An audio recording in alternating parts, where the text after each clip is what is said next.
Es una reforma que tiene, digamos, muy poco ambiente en un año preelectoral. Los congresistas están pensando naturalmente en su reelección, en las elecciones del mes de marzo. No hay coalición, seguramente los votos van a ser difíciles y pues por supuesto es una medida tremendamente impopular, así que difícilmente esta discusión pues se podrá surtir de forma exitosa en la coyuntura actual. Nos encontramos con Luis Fernando Mejía, director de FEDesarrollo, que nos va a hablar un poco sobre los impactos de la nueva reforma tributaria del gobierno del presidente Gustavo Petro. Doctor Mejía, bienvenido a los micrófonos de quienique.com. Hola, ¿qué tal? Muchas gracias por la invitación. Saludo a todas las personas conectadas. Bueno, para empezar, doctor Mejía, me gustaría preguntarle si usted considera que esta nueva reforma tributaria del gobierno es viable. La verdad, nosotros desde FEDesarrollo consideramos que esto tiene muy poco ambiente político.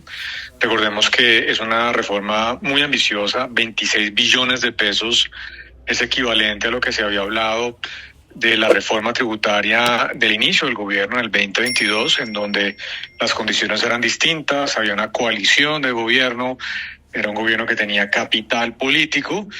Las condiciones naturalmente hoy son muy distintas. Es una reforma que tiene, digamos, muy poco ambiente en un año preelectoral. Los congresistas están pensando naturalmente en su reelección, en las elecciones del mes de marzo. No hay coalición, seguramente los votos van a ser difíciles y pues por supuesto es una medida tremendamente impopular, así que difícilmente esta discusión pues se podrá surtir de forma exitosa en la coyuntura actual. En esa línea hay quienes explican que esta reforma se aleja de las necesidades fiscales del país. ¿Usted está de acuerdo con esta afirmación? No, yo no creo. Yo sí creo que el país tendrá que discutir una nueva reforma tributaria. Cuando usted mira el tamaño del problema fiscal, que este año, digamos, se reflejará en un déficit que supera otra vez el 7% del Producto Interno Bruto. Este año, de acuerdo con nuestros cálculos, por ejemplo, el déficit podría alcanzar el 7,5% del PIB, que sería el segundo más alto de la historia moderna del país. Es el tamaño del problema que tiene hoy en día Colombia en el frente fiscal. Y como el problema es tan grande, pues la solución no puede venir por una única vía. Yo creo que hay que naturalmente recortar el presupuesto. El gobierno, si bien no ha dado una señal en ese sentido, sí creo que vale la pena volverlo a discutir. Por eso actualmente se están, digamos, planteando algunas ideas sobre cuál podría ser el tamaño del presupuesto para el próximo año. Pero no todo se puede hacer con recorte del gasto. Yo creo que una parte sustancial tiene que venir de ahí, pero otra parte tendrá que venir de una reforma tributaria. ¿Cuál es el problema? Que la estrategia del gobierno hoy es poner a crecer el presupuesto frente al de este año en casi un 9%, muy por encima de la inflación esperada para el próximo año, que es menor al 4%, y no da ninguna señal de ajuste del gasto público, de apretón del cinturón, que sería fundamental para dar una legitimidad política a una solicitud para que los contribuyentes aumenten su pago de impuestos. Director, esta reforma contempla impuestos a nuevos productos, pero para que la gente lo pueda entender un poco más, ¿cómo afectaría esta nueva reforma al bolsillo de los colombianos? Pues a ver, cualquier aumento de impuestos afecta al bolsillo de la gente, ya sea un impuesto directo, como el impuesto de renta a las personas, o un impuesto indirecto, como es el caso del impuesto al consumo, que se pone, por ejemplo, para ciertos alimentos en cadenas de restaurantes o también para los impuestos relacionados como los saludables, ¿no? Los alimentos que tienen contenidos de exceso de azúcar y otros elementos adicionales que pueden ser perjudiciales para la salud. Entonces, cualquier aumento de impuestos naturalmente perjudica el bolsillo. Lo que pasa es que todavía el gobierno no ha puesto sobre la mesa los detalles de esta reforma. Hablo de algunos elementos, pero muy por encima. Lo que sí le puedo anticipar con toda seguridad es que de ahí no van a salir los 26 billones de pesos. La magnitud de la reforma que plantea el gobierno es tan grande que muy probablemente los elementos que podrían generar un recaudo de ese orden de magnitud tendrá que ver con aumentos en las bases gravables del IVA y también con aumentos en la tributación de personas. Los impuestos saludable realmente va a ser muy marginal, seguramente necesario, pero no aportará mucho a ese recaudo. Doctor Mejía, el ministro de Hacienda también ha dado a conocer que esta nueva reforma impactaría o se generarían impuestos también al consumo de licores y del tabaco. ¿Pero usted cree que realmente esto generaría un impacto en el recaudo que está buscando el gobierno nacional?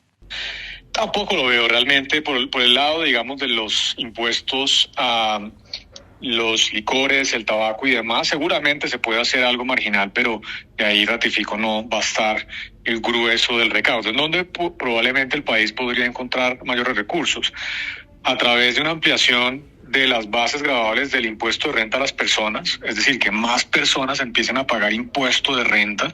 En Colombia hoy en día tenemos 22 millones de ocupados en el mercado laboral, cerca de 11 millones de personas que son formales, pero apenas 6 millones de personas que están declarando y alrededor de 4 millones que pagan renta. Así que hay todavía una gran cantidad de colombianos que probablemente podrían pagar algo de impuesto de renta y no lo están haciendo. Ahí yo creo que hay un elemento importante para eventualmente buscar recursos. Y el otro, que también es una discusión política muy complicada, muy sensible, es el de la ampliación de la base gravable del IVA. ¿Esto qué quiere decir? Que algunos elementos de la canasta familiar que hoy en día están gravados a la tasa del 5% o que están grabados a la tasa del 0%, que son excluidos o exentos, eventualmente podrían llevarse a la tarifa general. Ahí es donde realmente puede buscarse unos recursos, lo demás es accesorio y no va a dar para esos 26 billones de pesos. Ya que usted lo mencionaba ahorita, quisiera que nos explicara si esta nueva reforma impactaría la canasta familiar de los colombianos. No la canasta esencial, la básica, es decir, yo no creo que el gobierno vaya a plantear, por ejemplo, que se introduzca un IVA para cosas como el huevo, el pan, la carne, la leche, que tan sensibles, tanto política como socialmente son.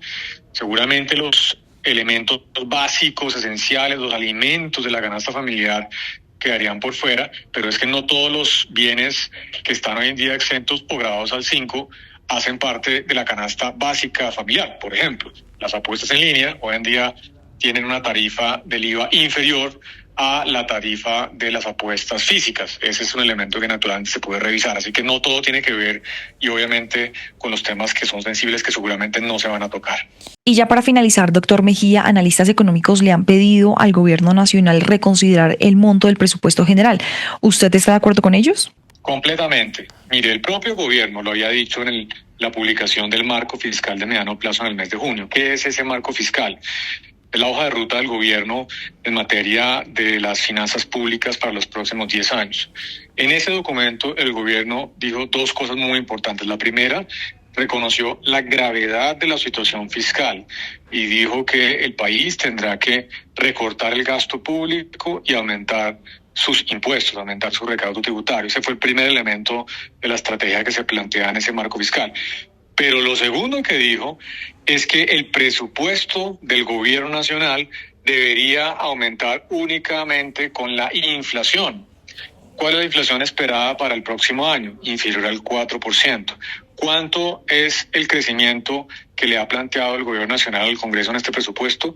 9%, es decir, más del doble de la inflación. Entonces, por un lado, el gobierno dice hay que ser austeros, conservadores en términos del aumento del presupuesto y por otro lado, 2 meses después, radica un presupuesto que es bastante abultado con un crecimiento realmente desproporcionado. Así que indudablemente consideramos que ese presupuesto debe ser recortado porque si no, esto va a ser la repetición de lo que hemos visto en los últimos años en donde la caja del gobierno está en mínimos históricos, van a tener que hacer recortes y la situación pues cada vez va a ser peor. Pues es Luis Fernando Mejía, director de Fedesarrollo. Muchas gracias por sus explicaciones aquí en quienique.com.